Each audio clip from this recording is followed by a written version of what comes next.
In Chapter 8 of The Telltale Brain, Ramachandran completed his explanation of the last 7 of what he called the 9 laws of aesthetics.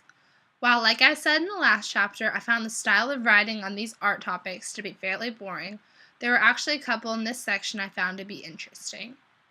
I'm going to start with my second favorite topic, which is perceptual problem solving. I was shocked when I read that, quote unquote, leaving something for the imagination, such as wearing scandalous clothing or a silhouette behind a shower curtain, stimulates the brain more than actually seeing something. The problem-solving portion of the brain essentially trumps the sexual portion of the brain.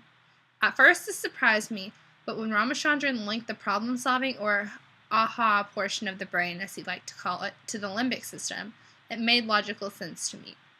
The reason why this section was only my second favorite was because Ramachandran listed so many good methods to explain the link of the brain's reward center to problem solving, but after teasing the reader with knowledge, he said, and I quote, "These theories, to my knowledge, have yet to be tested," which is frustrating to the reader, and it leaves the section feeling very inconclusive.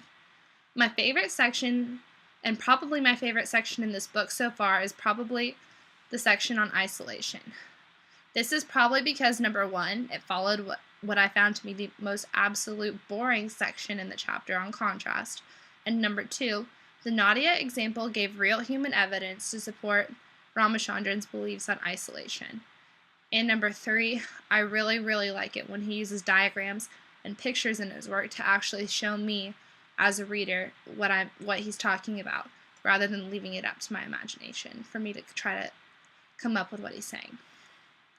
I feel like I'm constantly repeating myself in these videos when I say the things I like best about the book are when Ramachandran comes to a conclusion on his thoughts, and when Ramachandran talks about patients he's had.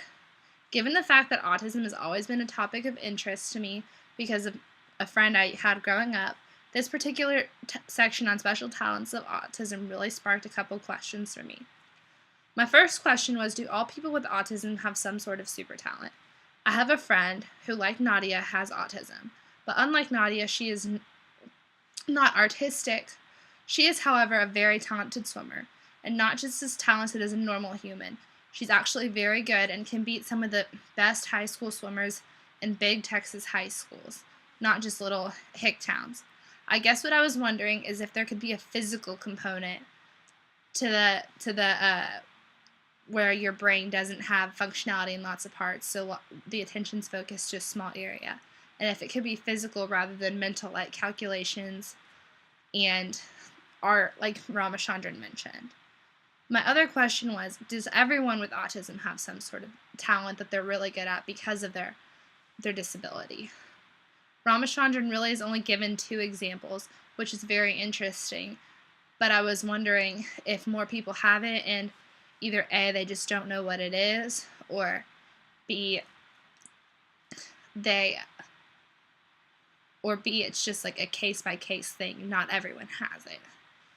But all in all, the section on isolation was very interesting, and I hope Ramachandran keeps up stuff like that with the human examples like Nadia and actually showing us her pictures for the rest of the book.